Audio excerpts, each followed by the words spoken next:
नमस्कार दोस्तों, स्वागत है एक नए वीडियो में। बिहार जीविका का प्रैक्टिस सेट आ गया है प्लेटफॉर्म का और ये प्रैक्टिस सेट है 2 पोस्टों के लिए, community coordinator and area coordinator exam के लिए, यानी सामुदायिक समन्वयक एवं क्षेत्र समन्वयक भर्ती परीक्षा के लिए। प्रत्येक सेट में 70 प्रश्न दिए गए हैं, जिसमें 40 प्रश्न जो है वो जनरल प्रश्न है और 20-20 प्रश्न है उस विषय ज्ञान पे यानी दोनों पदों पे है, और 10 प्रश्न अलग से कंप्यूटर प्रवीणता परीक्षा भी दिया गया, यानी टोटल जो है 70 प्रश्न है। आप एक बार जरूर देखें, काफी फायदा करेगा। और एग्जाम में जो ड्यूरेशन रहेगा समय का वो 80 मिनट रहेगा और ये कंप्यूटर बेस्ड जो है टेस्ट होगा। ये पूरे प्रैक्टिस सेट में 20 सेट दिया गया है, एक एक सेट करके फुल सोल्यूशन करके हमारे चैनल पर जो है लाया जाएगा। तो हमारे चैनल पर बने रहे, नए हैं तो सब्सक्राइब जरूर कर ले। तो आइए शुरू करते हैं प्रैक्टिस सेट नंबर 1 के पहले प्रश्न से। Area coordinator and community coordinator exam के पर्पस के लिए है ये सेट। पहला प्रश्न है कि 15 अगस्त 2025 को भारत के प्रधानमंत्री नरेंद्र मोदी ने राष्ट्रीय पहल के लिए किस मिशन की घोषणा की? 15 अगस्त 2025 को भारत के प्रधानमंत्री नरेंद्र मोदी ने राष्ट्रीय सुरक्षा पहल के लिए किस मिशन की घोषणा की? और इसका सही जवाब होगा मिशन सुदर्शन चक्र। सही जवाब क्या होगा? मिशन सुदर्शन चक्र।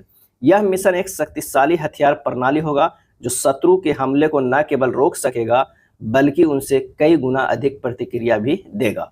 इस मिशन का उद्देश्य है स्वदेशी तकनीक का उपयोग करके भारत की महत्वपूर्ण प्रतिष्ठानों को सुरक्षित करना है, जो रक्षा और रणनीतिक अवसंरचना की सुरक्षा में आत्मनिर्भर भारत की दिशा में एक निर्णायक कदम होगा। भारत के पास अभी वर्तमान में रूस द्वारा विकसित जो है S-400 मिसाइल प्रणाली यहाँ है, जिसे भारत ने ऑपरेशन सिंदूर में प्रयोग किया था। अगले प्रश्न पे चलते हैं। अगला है, पहले अम्मा सम्मान दिवस के अवसर पर नारी अदालत का शुभारंभ किस राज्य में किया गया है? पहले अम्मा सम्मान दिवस के अवसर पर नारी अदालत का शुभारंभ किस राज्य में किया गया है? इसका सही जवाब हो जाएगा ऑप्शन डी, सिक्किम में किया गया है। सिक्किम राज्य के जो वर्तमान मुख्यमंत्री है प्रेम सिंह तमांग ने रोंगपो में नारी अदालत का शुभारंभ किया। नारी अदालत महिलाओं द्वारा संचालित एक समुदाय आधारित मंच है, जिसका उद्देश्य विशेष रूप से सिक्किम के ग्रामीण और अर्ध शहरी क्षेत्रों में सुलभ और अनौपचारिक न्याय प्रदान जो है करना है। नारी अदालत का उद्देश्य है महिलाओं को उन विवादों और सामाजिक मुद्दों से निपटने के लिए सशक्त बनाना है जिन्हें सीधे प्रभावित करते हैं। अभी वर्तमान में सिक्किम के मुख्यमंत्री कौन है? तो प्रेम सिंह तमांग है। ये भी जानकारी रखिए, अभी जो मुख्यमंत्री हैं वो कौन है? प्रेम सिंह तमांग है। अगर राज्यपाल की बात करें, राज्यपाल की, ओम प्रकाश माथुर है। ओम प्रकाश जो है वो माथुर राज्यपाल है।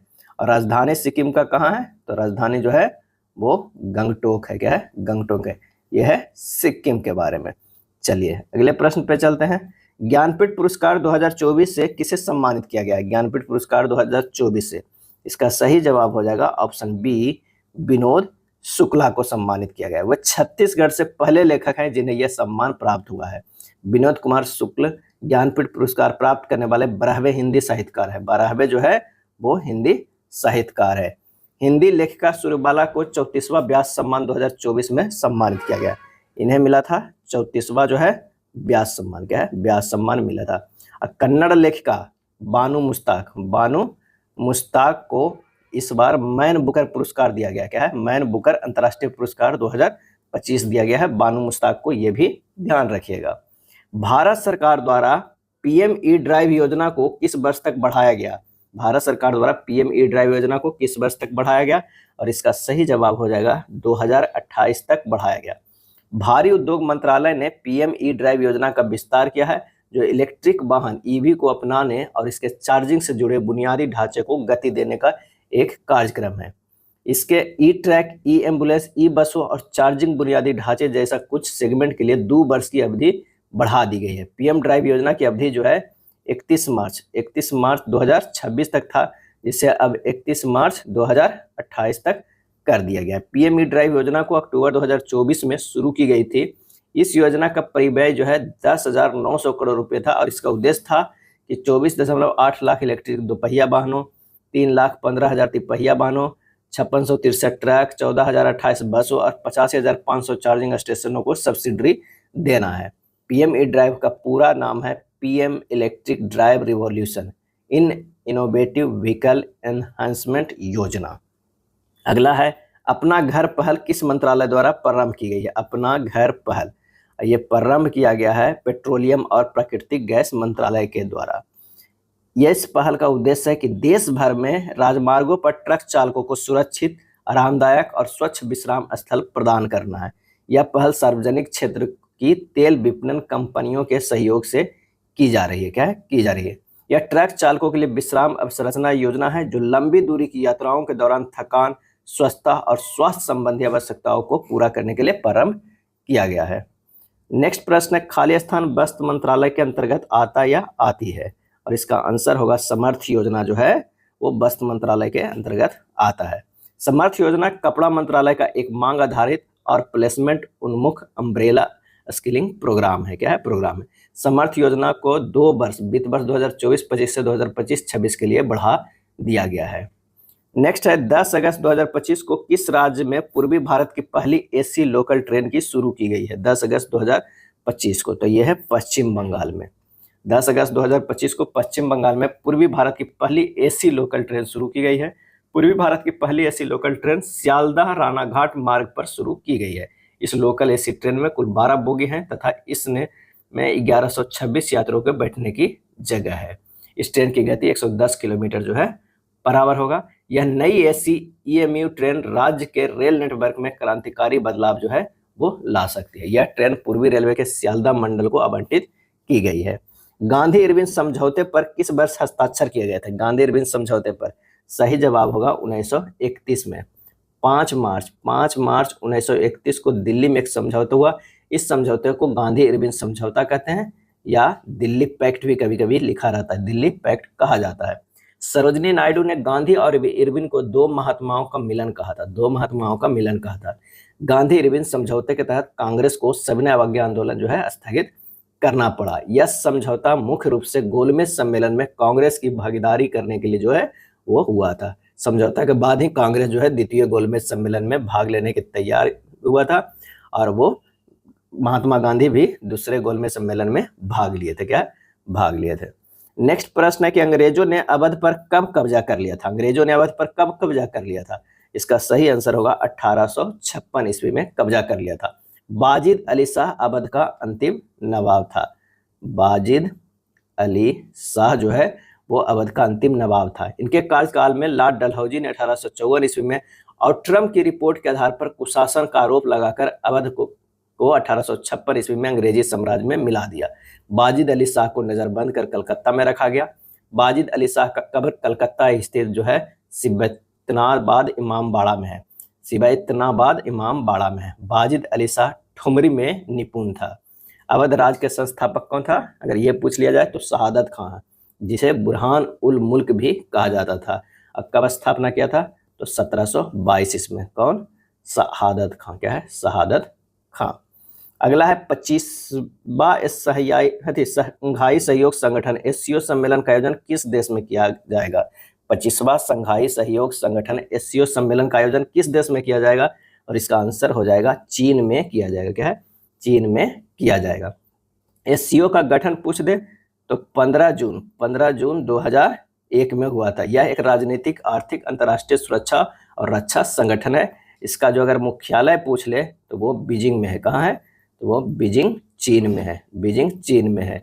इसके सदस्य देश में है बेलारूस, चीन, Bharat, Iran, Kazakhstan, Kyrgyzstan, Pakistan, रूस, ताजिकिस्तान और उज्बेकिस्तान है।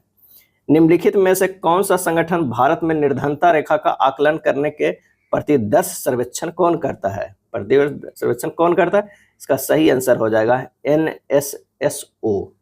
एनएसएसओ संगठन भारत की निर्धनता रेखा का आकलन करने के प्रतिदर्श सर्वेक्षण करता है। नेशनल सैंपल सर्वे ऑफिस, राष्ट्रीय नमूना सर्वेक्षण कार्यालय करता है। और इसकी स्थापना की अगर बात करें तो कब हुआ था? तो स्थापना जो है 1950 ईस्वी में हुआ था। एनएसओ का नेतृत्व सांख्यिकी और कार्यक्रम कार्यान्वयन मंत्रालय MOSP भी करता है। चलिए अगले प्रश्न पे चलते हैं कि निम्नलिखित में से कौन सा संगठन अंतर्राष्ट्रीय व्यापार को शामित करता है? अंतर्राष्ट्रीय व्यापार को शामित करता है। सही आंसर होगा विश्व व्यापार संगठन। विश्व व्यापार संगठन जिसकी जो है स्थापना कहाँ? जिनेवा में हुआ। क्या है? जिनेवा में, जो स्विट्जरलैंड में पड़ता है। 1 जनवरी 1995 का हुआ। क्या है? 1995 के हुआ। वर्तमान में WTO के कितने सदस्य हैं? 166 सदस्य है। 166वां सदस्य जो है वो कौन बना है, ये भी पूछ लिया जाता है प्रश्न में। तो तिमोर लेस्ते क्या है, तिमोर लेस्ते बना है।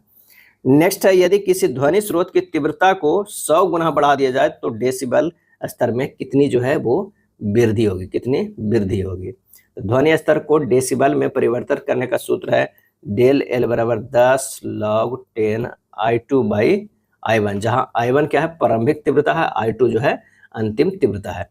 अब तीव्रता को जो है 100 गुना बढ़ा दिया गया है, तो ये हो जाएगा I2 बराबर कितना होगा, 100 गुना I1। तो I2 बटा I1 बराबर कितना हो गया, ये हो गया 100 हो गया। अब यहाँ पर सूत्र में फार्मूला लिख दिए, तो डेल एल बराबर होगा 10 log 10, ये हो जाएगा 100 हो जाएगा। तो log 10 100 बराबर हो जाएगा कितना, ये हो जाएगा log 10 10 के स्क्वायर हो जाएगा, क्या 10 के स्क्वायर यानी ये 2 के बराबर। तो डेल एल बराबर होगा 10 गुना 2 यानी 20 डेसिबल हो जाएगा। आंसर हमारा कितना हो जाएगा, 100 गुना बढ़ाने पर जो है 20 डेसिबल की वृद्धि हो जाएगी। 13 का बी हो जाएगा, क्या है बी हो जाएगा। यानी डेसिबल पैमाना एक लघु गणकीय लॉगरिथमिक पैमाना है, जिसका अर्थ है कि तीव्रता में प्रत्येक 10 गुना वृद्धि के लिए डेसिबल स्तर में 10 dB की वृद्धि होती है। यानी 100 गुना वृद्धि 10 गुना 10 का मतलब होता है 10 डेसिबल प्लस 10 डेसिबल यानी 20 डेसिबल होता है, क्या है 20 डेसिबल। पॉलीथीन का निर्माण एथीन के अणुओं के श्रृंखलाबद्ध जुड़ाव से होता है, इस प्रक्रिया को क्या कहा जाता है। पॉलीथीन का निर्माण एथीन के अणुओं के श्रृंखलाबद्ध जुड़ाव से होता है, इस प्रक्रिया को क्या कहा जाता है, और इसका कहा जाता है बहुलीकरण, पॉलीमराइजेशन जो है वो कहा जाता है। बहुलीकरण वह प्रक्रिया है जिसमें बड़ी संख्या में छोटे अणु, जिन्हें मोनोमर कहा जाता है, रासायनिक रूप से जुड़कर एक बहुत बड़ा अणु बनाते हैं, जिसे पॉलीमर यानी बहुलक जो है वो कहा जाता है। इस मामले में एथीन C2H4 मोनोमर है और पॉलीथीन बनने वाला पॉलीमर है।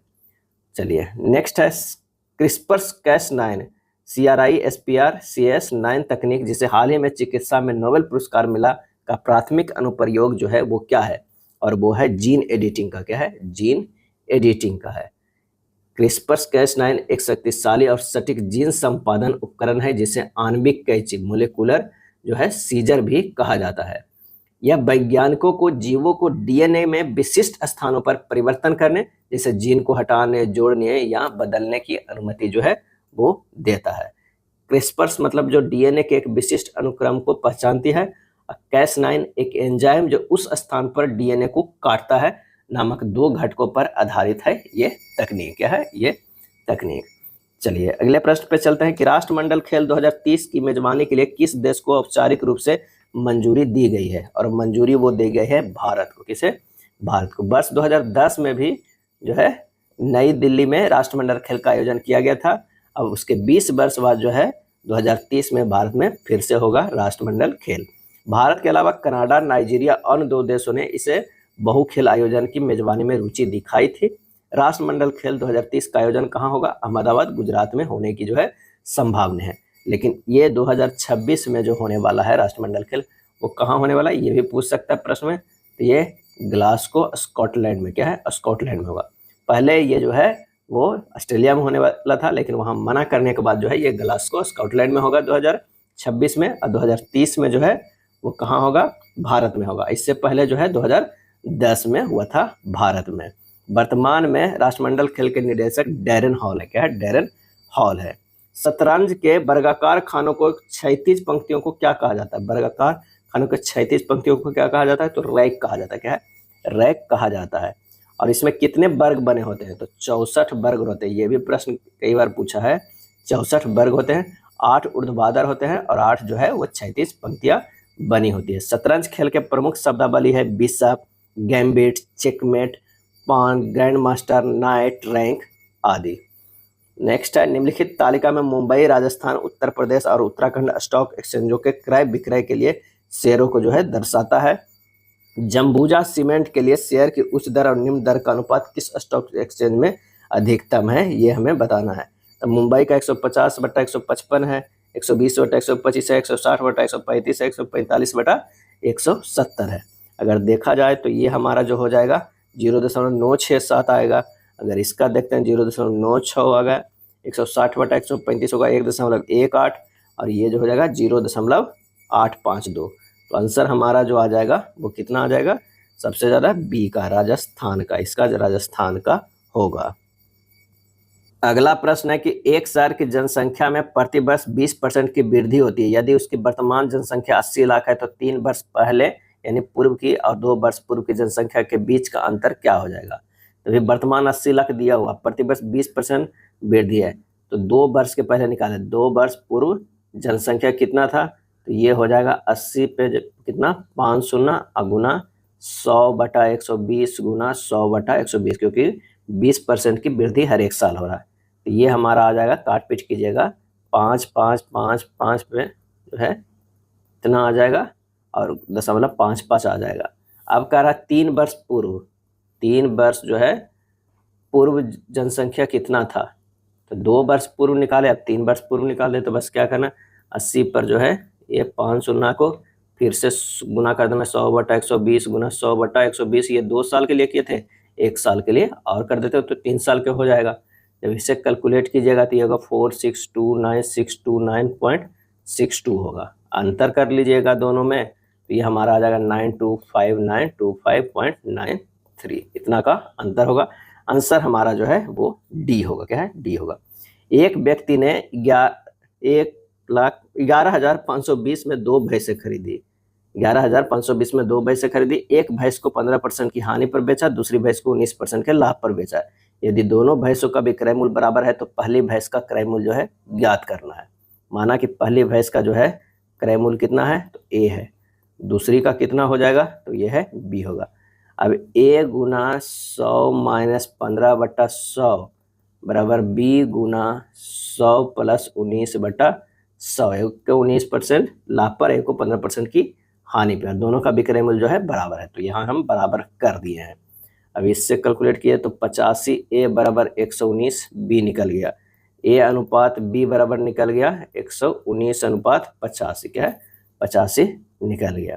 अब कह रहा है कि तो पहली भैंस का क्रय मूल्य क्या हो जाएगा, तो इसको और सिंपल करेंगे तो 119:85 को 7:5 का हो जाएगा, और सिंपल करेंगे तो 7 5 12, 7 प्लस 5 बराबर कितना हो गया 12, 12 इकाई बराबर दिया हुआ 11,520, तो 7 इकाई बराबर हो जाएगा 11,520 गुना 7/12 यानी 6720 रुपया, क्या है 6720, यही हमारा निकल गया।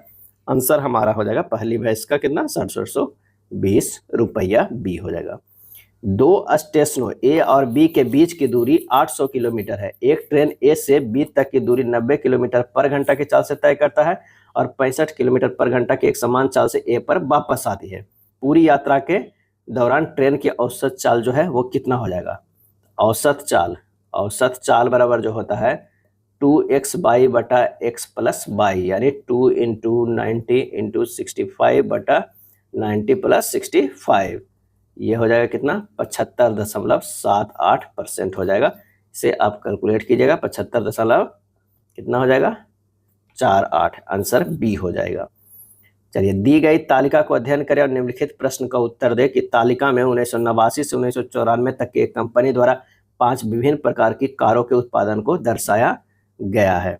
तो 1993 में सभी प्रकार के कारों के कुल उत्पादन का 25% भाग किस प्रकार की कार का है। 1993 में आप ये देखिए, तो 93 में जो है सभी कारों की संख्या कितनी है, तो ये कुल जो है वो 80 है, और 80 जो है 80 गुना 25/100, क्योंकि कह रहा 25% भाग किस प्रकार की कार था, 80 गुना 25/100 यानी 20। जो वर्ष 1993 में है ना संख्या के बराबर है, 20 के बराबर है, तो कौन सा है, तो वहां देखिए एस का है, ये देखिए ये एस का, ये है एस का, तो आंसर हमारा क्या हो जाएगा बी हो जाएगा, क्योंकि सभी प्रकार के कार के कुल उत्पादन का 25% भाग किस प्रकार की कार का है, तो 80 का 20% निकाले 25% निकालेंगे तो 20 आएगा, वो एस का है, बी होगा।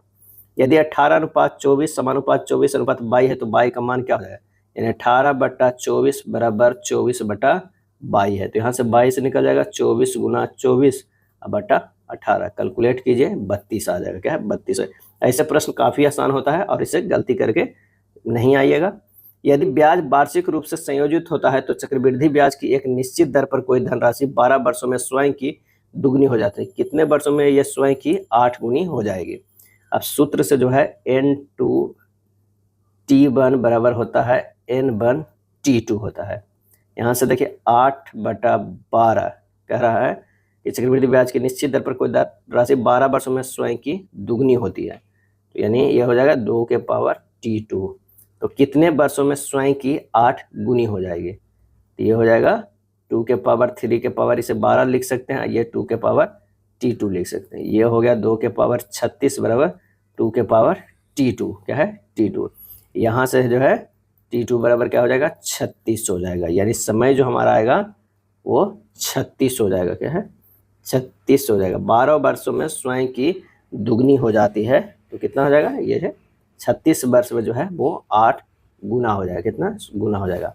इस तरह से भी आप निकाल सकते हैं कि यहाँ कह रहा है कि 8 गुना होने के लिए क्या है 8 गुना होने के, तो 2 के पावर कितना आगे होगा 3 है, यानी ये 8 गुना हो गया, 2 4 4 दूनी 8 8 गुना। तो ये जो पावर है वो जो है जितना साल दिया हुआ है उसके गुना में चला जाता है, तो 12 तिया 36 क्या है 36। इस तरह भी कर सकते हैं, डी आंसर हो जाएगा।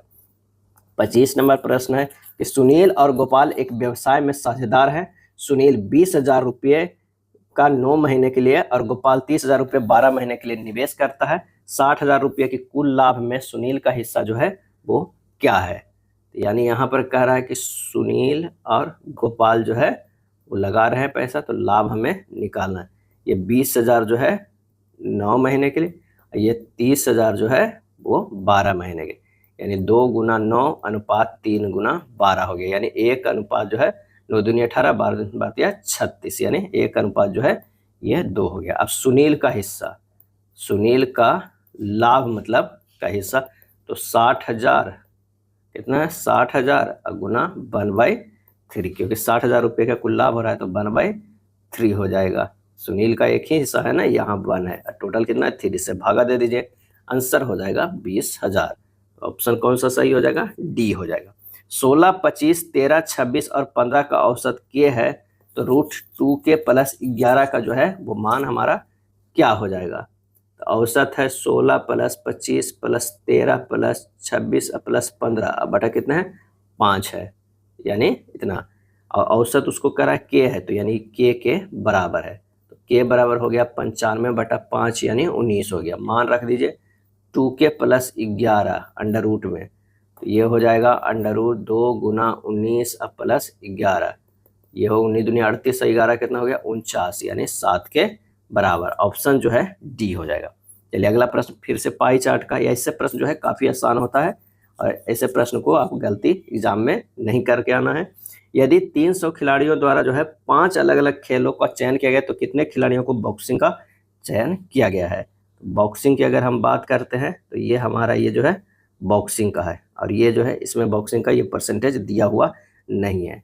टोटल क्या है 100% है, टोटल कितना है 100% है, उसमें से हमको दिया हुआ है 25 घटा देना है, 15 घटा देना है, 20 घटा देना है और 25 घटा देना है, यानी 100 माइनस 85 कर देंगे तो बच गया 15%।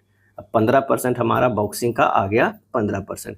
अब खिलाड़ी 300 खिलाड़ियों द्वारा है, तो 15% निकालना है 300 के 100 से भागा दे दीजिए, उसके तो 1% का निकल गया, फिर 15% निकाल दीजिए, ये हो जाएगा 45 खिलाड़ी। आंसर हमारा सी हो जाएगा। कोई धनराशि चक्रवृद्धि ब्याज पर 2 वर्षों में इतना और 3 वर्षों में इतना हो जाती है, वार्षिक ब्याज रूप से संयोजित होने की स्थिति में वार्षिक ब्याज की दर जो है क्या हो जाएगा, तो दर बराबर जो हो जाता है ब्याज गुना 100 बटा मूलधन गुना समय हो जाता है, यानी ब्याज कितना 614.55 माइनस 578.40 गुना 100 बट्टा मूलधन जो है 578.4 गुना, ये 1 वर्ष का, 3 वर्ष और 2 वर्ष का है तो घटा देंगे तो 1 ही वर्ष का बचेगा, इतना कर दीजिए 1 हो गया। अब इसे आप कैलकुलेट करेंगे तो ये आ जाएगा कितना 36.15 गुना 100 बटा 578.4 यानी 6.25%, 6.1/4% हो जाएगा। आंसर हमारा ए होगा। फर्नीचर की 3 वस्तुओं का औसत मूल्य 15,915 है। यदि उनके मूल्यों का अनुपात 3:5 है तो सबसे महंगी वस्तु का मूल्य जो है ज्ञात करना है। तो 3 वस्तुओं का औसत मूल्य है, तो पहले तो टोटल मूल्य 3 गुना 15,915 निकाल लिए। अब कह रहा है कि सबसे महंगी का है, तो पहले भागा देंगे कि 1 का निकालना है जो अनुपात में, तो 3 + 5 + 7 हो जाएगा। अब गुना जो है सब्सिडी आगे कितनी है 7 का निकालना है, तो 7 से गुना कर दीजिए, कैलकुलेट कीजिएगा 22,281 आ जाएगा, बी हो जाएगा। चलिए 112, 56, 8, 196, 98, 14 है। किस तरह ये संबंधित 112 को जो है भागा देंगे 2 से तो 56 आ जाएगा, और 56 को 7 से भागा देते हैं तो 8 आता है। 196 को 2 से भागा देंगे तो 98 का, 98 को 7 से भागा देंगे तो 21, 98 को 7 से भागा देंगे तो 7 आएगा, सॉरी 21 कहाँ आएगा, 7 आ जाएगा, क्या है 7 आ जाएगा। अब इसमें से किस तरह रिलेशन है, कौन सा देखना है, यही रिलेशन आना चाहिए ऑप्शन में भी। तो अगर 294 है उसको अगर 2 से भागा देते हैं तो 147 है, 147 को 7 से भागा देंगे तो 21 आएगा। आंसर हमारा हो जाएगा ऑप्शन ए, क्या है, नहीं ऑप्शन ए नहीं होगा, ऑप्शन ए की 147 बी होगा, क्या है बी होगा। 294 को हम भागा दे रहे हैं तो बी होगा। निम्नलिखित में कौन सी संख्या दी गई श्रृंखला में प्रश्न चिन्ह को प्रतिस्थापित करेगी। तो 10 से 50 गया, गुना 5 किया गया, 50 से 250 गुना 5, सब में गुना 5 किया तो इसका 5 कर दीजिए, सिंपल सा 31,250 आ जाएगा, डी हो जाएगा। 32 नंबर प्रश्न का है कि एक पैटर्न वाली एक पारदर्शी शीट के नीचे दी गई है, उस विकल्प का चयन कीजिए जो उस पैटर्न को दर्शाता है जो दी गई पारदर्शी शीट को मध्य ऊर्ध्वाधर रेखा पर मोड़ने पर जो है वो दिखाई देगा। तो आंसर हमारा जो हो जाएगा वो ए होगा। चलिए 33 नंबर प्रश्न का भी जो आंसर है फिगर वाला आसान होता है, ए होता है। ये दी गई आकृति श्रृंखला में प्रत्येक चिन्ह जो है निम्नतः जो है स्थान परिवर्तन करता है। परिवर्तन को देखिएगा कि अगले में ये कहाँ चला जाता है, ये वाला यहाँ चला जाता है, ये वाला यहाँ चला जाता है, ये सबको खाली ध्यान रखना, ये यहाँ चला जाएगा, ये यहाँ चला जाएगा, ये यहाँ चला जाएगा। तो आंसर हमारा जो होगा ये ए होगा। प्लस का अर्थ माइनस, माइनस का अर्थ गुना, गुना का अर्थ भाग और भाग का अर्थ प्लस है, तो दिए गए समीकरण में प्रश्न चिन्ह के स्थान पर क्या होगा। तो प्रश्नानुसार गणितीय चिन्ह बदल देना है, 180 भाग 60 गुना 33 प्लस 1 माइनस 50, फिर बोर्ड मास लगा दीजिए, ये हो जाएगा 100 माइनस 50 कितना होगा 50। आंसर हमारा ए आ जाएगा। निम्नलिखित में कौन सा अक्षर समूह दी गई श्रृंखला में प्रश्नवाचक चिन्ह को प्रतिस्थापित करेंगे। तो यहाँ हमें देखना है कि कौन सा होगा। उपरोक्त श्रृंखला में ए की संख्या समान है, जैसे इसमें भी 3 है, इसमें भी 3 है, इसमें भी 3 है, तो आगे वाला में भी 3 है, तो ये हमारा तो ऑप्शन खत्म हो गया, क्या है समान है। अब बी की संख्या प्रत्येक बार दुगनी हो जा रही है, देखिए 1 भी था तो 2 भी है, 4 है तो 6 हो जाएगा। अब 6 जो है ऑप्शन में है, 2 2 4 2 6 दुगनी हो जा रही है, 1 से 2, 2 से 4, 4 से 8 हो जाएगा, तो 6 नहीं होगा 8 होगा, तो 8 तो हमारा तो ऑप्शन बी में है, तो आंसर बी हो जाएगा। और सी की संख्या प्रत्येक बार आधी भी हो जा रही है, 3 3 6 2 8 4 4 हो गया, ये 2 हो गया, फिर अगला बार 1 होगा, तो ये देखिए 1 ही है, तो आंसर हमारा बी आ रहा है। यानी ए जो है वो क्या हो रहा है, समान रह रहा है, और बी की संख्या जो है वो दुगनी हो रही है हर बार, और सी जो है वो आधी हो रही है हर बार, क्या आधी हो रही है। कौन सा अक्षर समूह प्रश्न चिन्ह के स्थान पर लेगा और दी गई श्रृंखला को जो है पूरा करेगा।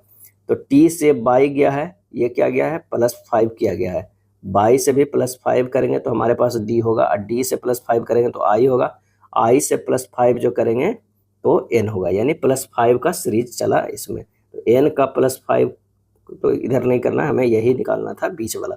उसी तरह ई से एल गया है, +7 है, एल से +7 करेंगे तो एस होगा, क्या है एस होगा, यानी डी एस जो आ गया हमारा, तो यही हमारा ऑप्शन मिल गया सी, क्या है सी हो गया। जिस क्रम में वो अंग्रेजी शब्दकोश में दिखाई देते हैं उसी क्रम में हमें सजाना है। तो सबसे पहले होगा लार्ज से नर्स, क्या है लार्ज से नर्स होगा, उसके बाद लार्ज से निष्ठ होगा, क्या है से निष्ठ होगा, उसके बाद लार्जली होगा, क्या है लार्जली होगा। इस तरह आप अरेंज कीजिएगा तो आंसर हमारा हो जाएगा ए हो जाएगा, क्या है ए हो जाएगा। असंगत अक्षर समूह को जो है चयन करना है। तो टी से क्यू गया है -3, क्यू से एक्स गया है +7 है, जी से डी गया है -3 और डी से के गया है +7, आई से एफ गया है -3 और एफ से एम गया है +7, क्यू से ओ से एल गया है -3 और एल से आर गया है +6, ये +6 आ गया। आंसर हमारा जो है डी हो गया। डेटाबेस में इंडेक्सिंग का मुख्य उद्देश्य क्या है, और इसका सही आंसर होगा डेटा को खोजने और पुनः प्राप्त करने की गति को बढ़ाना। यदि किसी कोड में वर्क को इस तरह लिखा जाता है, उसी कोड में लाइफ को कैसे लिखा जाएगा। यहाँ देखिए WORK है, आप इसे XPSL लिखा गया है, तो W से X गया है +1, O से P गया है ये भी +1, R से S +1, K से L +1, तो बस लाइफ का +1 कर दीजिए, L का +1 M, I का +1 J, IF का 1G, ई का +1 F। आंसर हमारा हो जाएगा ए होगा। अब जो अगला 20 प्रश्न, 40 प्रश्न तो हम लोग नॉर्मल देख लिए हैं जनरल। अब जो 20 प्रश्न आएगा वो एरिया कोऑर्डिनेटर के लिए है। क्या है? एरिया कोऑर्डिनेटर के लिए है। तो अगला प्रश्न पे आता है कि ग्रामीण विकास की ऐतिहासिक पृष्ठभूमि और पहले किस विषय से संबंधित है।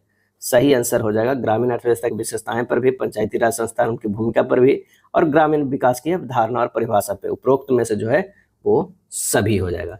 ग्रामीण विकास का इतिहास भारत की पंचवर्षीय योजनाओं से गहराई से जुड़ा हुआ है, जिनमें शुरू से ही ग्रामीण अर्थव्यवस्था को मजबूत करने और कृषि विकास पर ध्यान केंद्रित जो है वो किया जाता है। क्या है? किया जाता है।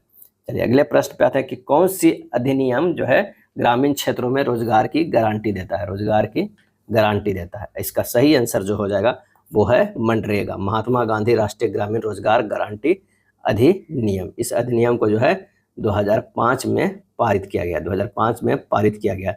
इसका उद्देश्य है कि प्रत्येक ग्रामीण परिवार को जिसके वयस्क सदस्य अकुशल शारीरिक कार्य करने के इच्छुक हैं, एक वित्तीय वर्ष में कम से कम जो है वो 100 दिनों के मजदूरी रोजगार की कानूनी गारंटी प्रदान करता है। यह योजना काम के अधिकार को जो है सुनिश्चित करता है। क्या है? सुनिश्चित करता है। इस अधिनियम के तहत यदि किसी आवेदक को आवेदन करने के 15 दिनों के भीतर काम उपलब्ध नहीं कराया जाता है तो बेरोजगारी भत्ते का हकदार है। यानी 15 दिनों के अंदर उसे जो है रोजगार देना है, काम उपलब्ध जो है वो कराना है। नेक्स्ट है किस योजना का उद्देश्य ग्रामीण परिवारों के लिए घर उपलब्ध कराना है। तो ये हमारा योजना है प्रधानमंत्री आवास योजना, यानी ग्रामीण PMAY-G है। क्या है? PMAY-G, जिसे शुरू किया गया है 2016 में। क्या है? 2016 में। 2024 तक सभी के लिए आवास के लक्ष्य के तहत शुरू किया गया था, जिसका उद्देश्य सभी पात्र बेघर और कच्चे या जीर्ण शीर्ण घरों में रहने वाला ग्रामीण परिवारों को बुनियादी सुविधाओं के साथ एक पक्का घर प्रदान जो है वो करना है। नेक्स्ट प्रश्न है कि स्वयं सहायता समूहों SHG के तत्वों में क्या शामिल है। और इसका आंसर होगा बही खाता। क्या है? बही खाता और वित्तीय साक्षरता। बही खाता या लेखा जोखा रखना स्वयं सहायता समूहों के लिए एक अनिवार्य जो है वो तत्व है। यह समूह के वित्तीय लेन देन यानी बचत, ऋण आदि में पारदर्शिता, जवाबदेही और विश्वास जो है सुनिश्चित करता है। दीनदयाल अंत्योदय योजना राष्ट्रीय ग्रामीण आजीविका मिशन का मुख्य उद्देश्य क्या है। दीनदयाल अंत्योदय योजना राष्ट्रीय ग्रामीण आजीविका मिशन का मुख्य उद्देश्य क्या है। तो मुख्य उद्देश्य है ग्रामीण क्षेत्रों में आजीविका को बढ़ावा जो है देना है। इसको जो कहा जाता है दीनदयाल अंत्योदय योजना, तो DA/NRLM, DA/NRLM। यह योजना गरीब ग्रामीण परिवारों विशेषकर महिलाओं को स्वयं सहायता समूहों में संगठित करती है, जिससे उनकी आय बढ़ाने के लिए स्थायी आजीविका के अवसर पैदा किया जा सका। इस मिशन का लक्ष्य है गरीबों की क्षमताओं का निर्माण करना, ताकि वित्तीय सेवाओं जैसे ऋण और अन्य सार्वजनिक सेवाओं के बेहतर तरीके से लाभ जो है उठाया जा सके। इस योजना का समानता है कृषि आधारित जैसे पशुपालन, जैविक खेती, गैर कृषि आधारित जैसे छोटे उद्यम, हस्तशिल्प, दोनों तरह की आजीविका गतिविधियों का समर्थन करती है, जिससे ग्रामीण परिवारों के लिए आय के विविध स्रोत जो है सुनिश्चित होते हैं। बिहार सरकार द्वारा गरीबी को कम करने के लिए कौन सी योजना चलाई गई है। और इसका सही जवाब होगा जीविका, बिहार ग्रामीण आजीविका संवर्धन सोसाइटी। जीविका का पूरा नाम बिहार ग्रामीण आजीविका संवर्धन सोसाइटी योजना। जीविका जो है विश्व बैंक की सहायता से बिहार सरकार द्वारा शुरू की गई और एक सफल जो है परियोजना है। किसके द्वारा, ये भी ध्यान रखिएगा। ये सब प्रश्न तो एकदम पूरी तरह आने की संभावना है। विश्व बैंक की सहायता से ये चलाया जा रहा है। यह दीनदयाल अंत्योदय योजना राष्ट्रीय ग्रामीण आजीविका मिशन के तहत जो है वो काम करती है। इसका मुख्य उद्देश्य ग्रामीण महिलाओं को स्वतः सहायता समूहों में संगठित करके उनका सामाजिक और आर्थिक सशक्तिकरण करना, जिससे वे गरीबी से बाहर निकल सके। जीविका के माध्यम से महिलाओं को वित्तीय सहायता, कौशल प्रशिक्षण और बाजार संपर्क प्रदान जो है किया जाता है। इसके तहत वे अपने आजीविका को अस्थायी बना सके और अपने परिवार के जीवन स्तर में सुधार कर सके। सतत जीविकोपार्जन योजना SJY किस राज्य से संबंधित है, तो वो है बिहार से। SJY योजना जो है अगस्त 2018 में बिहार के माननीय मुख्यमंत्री द्वारा शुरू की गई थी। इसका मुख्य लक्ष्य था राज्य के अत्यंत गरीब और कमजोर परिवारों को अस्थायी आजीविका के अवसर जो है प्रदान करना है।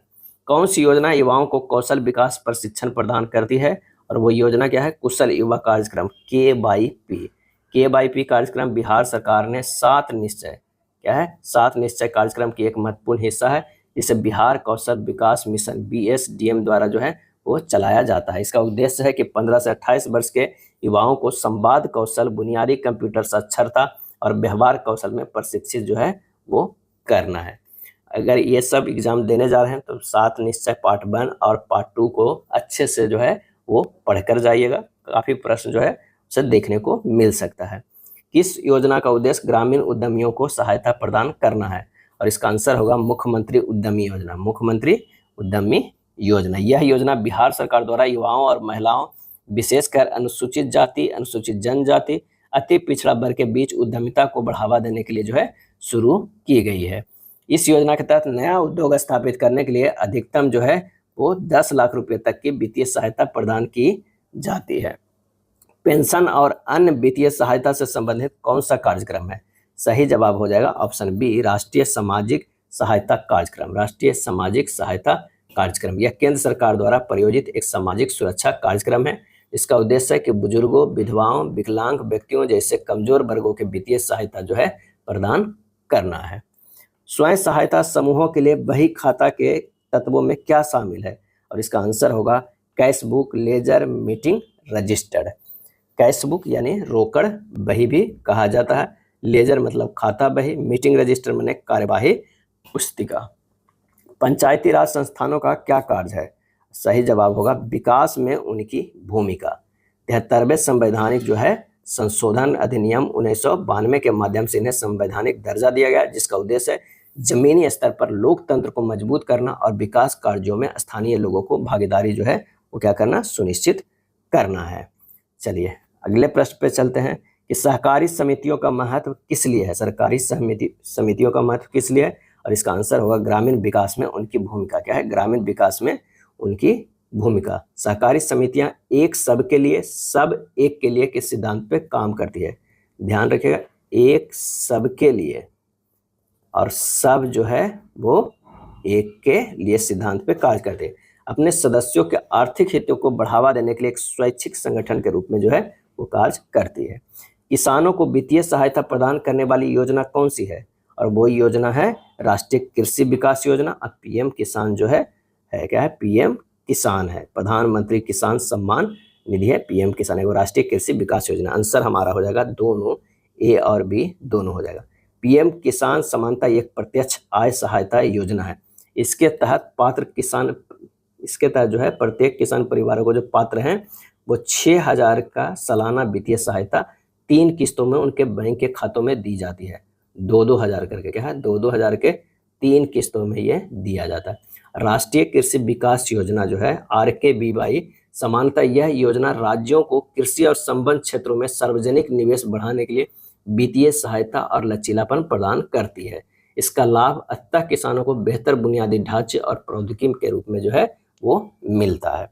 ग्रामीण क्षेत्रों में किन आजीविका को कृषि आधारित आजीविका माना जाता है? और इसका आंसर हो जाएगा कृषि, बागवानी और पशुधन। गैर कृषि और ऑफ फॉर्म आजीविका की विशेषताएं क्या है? और इसका आंसर हो जाएगा उनके पास अपनी विशेषताएं हैं। इनकी एक मुख्य विशेषता यह है कि ये ग्रामीण परिवारों की आय को एक वैकल्पिक या पूरक स्रोत प्रदान करती है। इससे केवल कृषि पर उनकी निर्भरता कम होती है और आर्थिक जोखिम जो है वो घटता है। मूल्य श्रृंखला और बाजार संबंधों का क्या महत्व है? आंसर हो जाएगा उनकी अपनी जो है वो विशेषताएं हैं। क्या है? उनकी अपनी जो है विशेषताएं हैं। मूल्य श्रृंखला और बाजार संबंध का महत्व, उनकी अपनी विशेषताएं हैं। मूल्य श्रृंखला मुख्यतः किसी उत्पाद को खेत से लेकर अंतिम उपभोक्ता तक पहुंचाने की प्रक्रिया के हर चरण में मूल्य जोड़ना है। यह बर्बादी का कम करता है और दक्षता बढ़ाता है।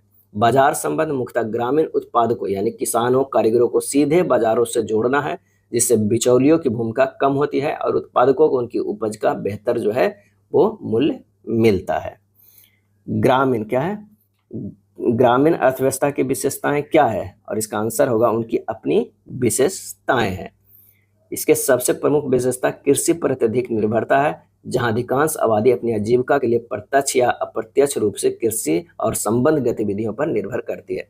ग्रामीण अर्थव्यवस्था में अक्सर जो है निम्न आय स्तर, मौसमी बेरोजगारी जब फसल का काम नहीं होता, प्रच्छन्न बेरोजगारी जहां जरूरत से ज्यादा लोग एक ही काम में लगे हों की समस्या पाई जाती है। इसकी एक अन्य विशेषता अनौपचारिक ऋण बाजारों जैसे साहूकारों की प्रबलता और सड़क, बिजली, स्वास्थ्य जैसी बुनियादी सुविधाओं को अपेक्षाकृत जो है वो अभाव होता है। क्या है? अभाव होता है। किस कार्यक्रम के तहत जो है अति गरीब परिवारों का समर्थन दिया जाता है? और इसका सही आंसर हो जाएगा सतत जीविकोपार्जन योजना। सतत जीविकोपार्जन योजना, यह योजना बिहार सरकार द्वारा विशेष रूप से उन अत्यंत गरीब और कमजोर परिवारों के लिए शुरू की गई जिनके पास आजीविका का कोई जो है स्थिर स्रोत नहीं है। प्रधानमंत्री ग्राम सड़क योजना का मुख्य उद्देश्य जो है वो क्या है? तो ग्रामीण सड़कों का जो है निर्माण करना। यह योजना वर्ष जो है 2000 में शुरू किया गया था ताकि निर्धारित आबादी वाले असंबद्ध गांवों को हर मौसम में चालू रहने वाली अच्छी गुणवत्ता वाली सड़कों से जोड़ा जा सके। यह एक 100% केंद्र प्रायोजित योजना है जो न केवल नई सड़कों का निर्माण करती है बल्कि मौजूद ग्रामीण सड़कों के उन्नयन का भी प्रावधान जो है करती है ताकि ग्रामीण भारत में कनेक्टिविटी सुनिश्चित हो सके। अब आइए फॉर कम्युनिटी कोऑर्डिनेटर के लिए 20 प्रश्न देख लेते हैं। इससे पहले जो है 20 प्रश्न देखे थे, कितने 41 नंबर से लेके कितने 60 नंबर तक। फिर से 41 शुरू करते हैं कम्युनिटी कोऑर्डिनेटर के लिए। मनरेगा योजना का मुख्य उद्देश्य जो है वो क्या है? तो वो है प्रत्येक ग्रामीण परिवारों को एक वित्तीय वर्ष में 100 दिनों के रोजगार की जो है गारंटी देना, यानी सही है। और ये आवेदन के 15 दिनों के जो है भीतर काम उपलब्ध अगर नहीं कराया जाता है तो आवेदक बेरोजगारी भत्ते का हकदार होता है, जो योजना की गारंटी को और मजबूत क्या है करता है। और ये शुरू किया गया था 2005 में। क्या है? 2005 में शुरू किया गया था। दीनदयाल अंत्योदय योजना यानी राष्ट्रीय ग्रामीण आजीविका मिशन किस पर केंद्रित है? किस पे केंद्रित है? तो ये जो हमारा केंद्रित है गरीबों विशेषकर महिलाओं के लिए स्वयं सहायता समूह SHGs को बढ़ावा जो है देना है। इस मिशन का उद्देश्य है गरीबों को अस्थायी आजीविका को अवसर प्रदान करके गरीबों को कम करना, जिससे वे अपनी आय जो है वो बढ़ा सके। प्रधानमंत्री आवास योजना ग्रामीण का लक्ष्य जो है क्या है? और इसका सही जवाब हो जाएगा ग्रामीण क्षेत्रों में सभी के लिए पक्का घर जो है सुनिश्चित करना। और यह योजना 2016 में इंदिरा आवास योजना के पुनर्गठन के बाद शुरू किया गया था। इसका उद्देश्य सभी बेघर और कच्चे तथा जीर्ण शीर्ण घरों में रहने वाले परिवारों को बुनियादी सुविधाओं से युक्त कर पक्का घर जो है उपलब्ध कराना है। बिहार में जीविका क्या है? बिहार में जीविका क्या है? काफी अच्छा प्रश्न है। तो बिहार ग्रामीण आजीविका प्रोत्साहन जो है समिति है। आंसर हो जाएगा बी। जीविका बिहार सरकार की एक महत्वाकांक्षी पहल है जो विश्व बैंक की सहायता से चलाई जा रही है और यह राज्य में DNRLM के कार्यान्वयन के लिए नोडल एजेंसी है। क्या है? DNRLM के कार्यान्वयन के लिए नोडल एजेंसी। जीविका के मॉडल ने लाखों ग्रामीण महिलाओं को वित्तीय सेवाओं, आजीविकाओं के अवसरों और सामाजिक विकास कार्यक्रमों से जोड़कर उनकी जिंदगी में महत्वपूर्ण बदलाव लाया है। पंचायती राज संस्थाओं की विकास में क्या भूमिका है? और यह है स्थानीय स्तर पर स्वशासन और विकास योजना जो है वो बनाना है। भारत के संविधान के 73वें संविधान संशोधन 1992 द्वारा पंचायती राज संस्थाओं को संवैधानिक दर्जा दिया गया, जिससे जमीनी स्तर पर लोकतंत्र को जो है मजबूती मिल सके। स्वयं सहायता समूह SHG का एक महत्वपूर्ण तत्व क्या है? और इसका आंसर होगा नियमित बचत और सदस्यों के बीच आंतरिक जो है वो ऋण देना है। क्या? आंतरिक ऋण देना है। स्वयं सहायता समूह 10 से 20 सदस्यों, आमतौर पर महिलाओं का एक छोटा समूह होता है जो अपनी छोटी छोटी बचतों को एक साथ जमा करते हैं और समूह के सदस्य अपनी जरूरतों को पूरा करने के लिए इसी जमा राशि से कम ब्याज दर पर आंतरिक रूप से ऋण ले सकते हैं, जिससे वे साहूकारों के चंगुल से जो है वो बचते हैं। प्रधानमंत्री किसान सम्मान निधि योजना के तहत किसे लाभ मिलता है? और इसका आंसर होगा छोटे और सीमांत किसान परिवारों को जो है वो लाभ मिलता है। आंसर हो जाएगा 47 के बी हो जाएगा। इस योजना के तहत सभी पात्र किसान परिवारों को प्रति वर्ष जो है वो 6000 की आय सहायता प्रदान की जाती है, जो 2-2 हजार की जो है 3 किस्तों में सम्मान जो है मिलता है, सीधे बैंक के खातों में हस्तांतरित की जाती है। योजना केवल 2 हेक्टेयर तक की भूमि वाले छोटे और सीमांत किसानों के लिए है, लेकिन बाद में इसका विस्तार सभी किसान परिवारों के लिए कर दिया गया है। बिहार का कुशल युवा प्रोग्राम किस उद्देश्य से चलाया जा रहा है? और यह चलाया जा रहा है युवाओं को कौशल विकास प्रदान करने के लिए चलाया जा रहा है। और यह बिहार सरकार के 7 निश्चय में से एक आर्थिक हल युवाओं को बल का एक प्रमुख घटक है, जिसका उद्देश्य युवाओं को रोजगार क्षमता को बढ़ाना है। आर्थिक हल युवाओं को बल। सतत जीविकोपार्जन योजना किस पर केंद्रित है? इसका आंसर हो जाएगा अत्यंत गरीब परिवारों को गरीबी से बाहर निकालने पर बी हो जाए। यह बिहार सरकार की एक विशेष योजना है। यह उन अत्यंत गरीब परिवारों पर लक्षित करता है जो पारंपरिक रूप से शराब या ताड़ी के उत्पादन और बिक्री से जो है वो जुड़े हैं। निम्नलिखित में कौन सा एक गैर कृषि नॉन फॉर्म आजीविका का उदाहरण है? आंसर हमारा हो जाएगा सी, एक छोटी किराना दुकान जो है चलाना। क्या है? चलाना। प्रधानमंत्री ग्राम सड़क योजना का प्राथमिक उद्देश्य क्या है? और इसका उद्देश्य है कि बिना संपर्क वाली बसावटों को हर मौसम में चालू रहने वाली सड़कों से जोड़ना है। और ये 100% जो है वो केंद्र सरकार की योजना है। और यह योजना 2000 ईस्वी में शुरू किया गया था ताकि ग्रामीण क्षेत्रों में सड़क संपर्क का विस्तार किया जा सके, जो आर्थिक और सामाजिक विकास के लिए महत्वपूर्ण हो। स्वयं सहायता समूहों के संघों में ग्राम संगठन के ऊपर की संरचना को क्या कहा जाता है? और ये कहा जाता है क्लस्टर स्तरीय संघ। क्लस्टर स्तरीय संघ जो है कहा जाता है। बिहार में मुख्यमंत्री उद्यमी योजना किसे सहायता प्रदान करती है? और इसका आंसर हो जाएगा ग्रामीण उद्यमियों को। किसे? ग्रामीण उद्यमियों को सहायता प्रदान करता है। यह योजना जो है बिहार में उद्यमिता को बढ़ावा देने के लिए अनुसूचित जाति, अनुसूचित जनजाति, अति पिछड़ा वर्ग, महिलाओं और युवाओं को जो है लक्षित करती है। राष्ट्रीय सामाजिक सहायता कार्यक्रम क्या प्रदान करता है? आंसर हो जाएगा बुजुर्गों, विधवाओं और विकलांग व्यक्तियों के लिए जो है वो है पेंशन। SHB बैंक लिंकेज जो है क्यों महत्वपूर्ण है? इसका आंसर हो जाएगा समूहों को औपचारिक बैंकिंग प्रणाली से ऋण प्राप्त करने में जो है सक्षम बनाने के लिए। यह कार्यक्रम स्वयं सहायता समूहों को देश की औपचारिक वित्तीय प्रणाली से जोड़ने का एक माध्यम है, जिससे वित्तीय समावेशन को जो है बढ़ावा मिलता है। आंसर हमारा जो हो जाएगा 55 के बी हो जाएगा। निम्नलिखित में कौन सी एक कृषि आधारित आजीविका है? कृषि आधारित आजीविका है तो वो है पशुधन पालन। क्या है? पशुधन पालन। ग्रामीण अर्थव्यवस्था की मुख्य विशेषता क्या है? तो वो हो जाएगा कृषि और संबंधित गतिविधियों पर निर्भरता। जीविका का मॉडल मुख्य रूप से किस पर आधारित है? जीविका का मॉडल तो ये आधारित है सामुदायिक संस्थान जैसे स्वयं सहायता समूह का। DANRLM का पूरा नाम क्या है? इसका जो है वो पूरा नाम क्या है? DANRLM का पूरा नाम क्या है? तो इसका पूरा नाम है national rural livelihood mission. Deendayal Antyodaya योजना, नेशनल रूरल लाइवलीहुड मिशन, यानी दीनदयाल अंत्योदय योजना, national rural livelihood mission. Answer हमारा जो है 59 के बी हो जाएगा। क्या है? 59 के बी हो जाएगा। यह भारत सरकार के ग्रामीण विकास मंत्रालय द्वारा कार्यान्वित एक प्रमुख गरीबी उन्मूलन जो है कार्यक्रम है। मुख्यमंत्री आवास योजना ग्रामीण MAYG बिहार में किसे लक्षित करती है? और इसका आंसर हो जाएगा BPL परिवार को PMAYG के अंतर्गत जो है वो नहीं आते हैं। क्या है? नहीं आते हैं। किससे जो है लक्षित करती है? तो BPL परिवारों को जो इसके अंतर्गत नहीं आते हैं। आंसर हो जाएगा सी हो जाएगा। यह बिहार सरकार की एक राज्य विशिष्ट आवास योजना है, जिसे केंद्र सरकार की प्रधानमंत्री आवास योजना ग्रामीण के पूरक के रूप में बनाया गया है। यह योजना राज्य के भीतर सभी के लिए आवास के लक्ष्य को प्राप्त करने के लिए दिशा में राज्य सरकार के प्रयासों को जो है वो दर्शाती है। अब आइए 10 प्रश्न जो देखेंगे वो कंप्यूटर से। माइक्रोसॉफ्ट एक्सेल 2016 में किस शॉर्टकट को प्रयोग करके प्रकोष्ठ संकेतक यानी सेल पॉइंटर को वर्तमान स्थिति से एक प्रकोष्ठ सेल बाईं ओर ले जाया जा सकता है? और इसका आंसर होगा शिफ्ट प्लस टैब जो है वो दबाकर। शिफ्ट प्लस स्पेस करिएगा तो एक पूरी पंक्ति को सिलेक्ट करने के लिए है। शिफ्ट प्लस इंसर्ट कीजिएगा तो सिलेक्ट डेटा या सिलेक्ट सेल श्रेणी को पेस्ट करने के लिए है। शिफ्ट प्लस लेफ्ट या राइट एरो करते हैं तो एक्टिव सेल के बाएं और दाएं सिलेक्ट करने के लिए है। Alt plus shift plus F2 करते हैं तो वर्क बुक सेव करने के लिए। जो वर्क बुक जो है वो क्या हो जाएगा? वो सेव हो जाएगा। सेव हो जाएगा। 1 गीगाबाइट में खाली स्थान मेगाबाइट होता है, तो 1 गीगाबाइट में 224 मेगाबाइट होता है, 224 होता है। और 224 बाइट में जो होता है वो 1 KB होता है। और 224 जो है KB में जो है 1 MB होता है। और 224 जो है MB में जो होता है 1 GB होता है। और 224 GB में जो है वो कितना होता है? 1 TB होता है। आंसर हमारा जो हो जाएगा वो सी हो जाएगा। क्या है? सी हो जाएगा। विंडोज में चल रहे रन कर रहे अनुप्रयोग एप्लीकेशन नामक 3 अवस्थाओं में हो सकते हैं। तो वो हो सकते हैं मिनिमाइज, मैक्सिमाइज या नॉर्मल हो सकते हैं। जब आप विंडोज 7 में एक फाइल को एक फोल्डर में कॉपी करते हैं जिसमें पहले से ही एक ही नाम वाली फाइल होती है तो निम्न में से कौन सा विकल्प जो है प्रदर्शित नहीं होता है?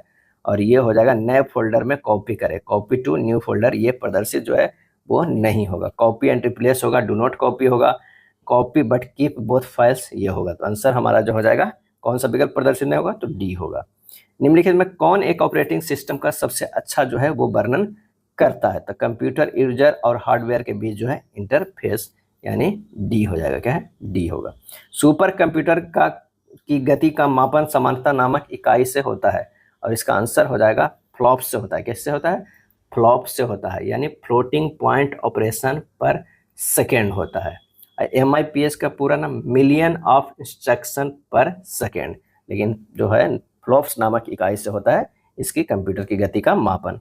खाली स्थान एक क्लाइंट सॉफ्टवेयर है, इसमें इंटरनेट से जानकारी तक पहुंचने के लिए विभिन्न ग्राफिकल क्षमताएं हैं और इसका आंसर हो जाएगा वेब ब्राउजर एक क्लाइंट सॉफ्टवेयर है जिसमें इंटरनेट से जानकारी तक पहुंचने के लिए विभिन्न ग्राफिकल क्षमताएं हैं। इंटरनेट ब्राउजर क्या है? इंटरनेट ब्राउजर हो जाएगा। चलिए अगले प्रश्न पे चलते हैं कि अधिकांश ईमेल क्लाइंट समय समय पर आपके मेल बॉक्स की जांच करते हैं और खाली स्थान का उपयोग ईमेल डाउनलोड करने के लिए करते हैं और इसका आंसर हो जाएगा POP3। क्या है? POP3 post office protocol. Local ISP खाली स्थान के साथ संलग्न होता है, आंसर हमारा हो जाएगा रीजनल ISP। क्या है? Regional ISP। ISP का पूरा नाम internal service provider, internal service provider. Microsoft word में खाली स्थान कुंजी संयोजन प्रवेशन संकेतक के पीछे जो है बाईं ओर के शब्द को हटा देता है और इसका आंसर होगा control plus back space, control plus back space. अगर मान लिया कि शिफ्ट क्या है? शिफ्ट प्लस टैब करते हैं तो किसी रो में पिछले सेल में जाने के लिए है, और शिफ्ट प्लस इंसर्ट है तो सिलेक्ट डेटा या सिलेक्ट सेल श्रेणी को पेस्ट करने के लिए। Shift plus enter line break करने के लिए होता है। इसका आंसर हो जाएगा डी। ये था जो है बिहार जीविका के द्वारा निकाला गया community coordinator and area coordinator exam का प्रैक्टिस सेट। अगर वीडियो अच्छा लगा तो लाइक एंड शेयर कर दीजिएगा। धन्यवाद।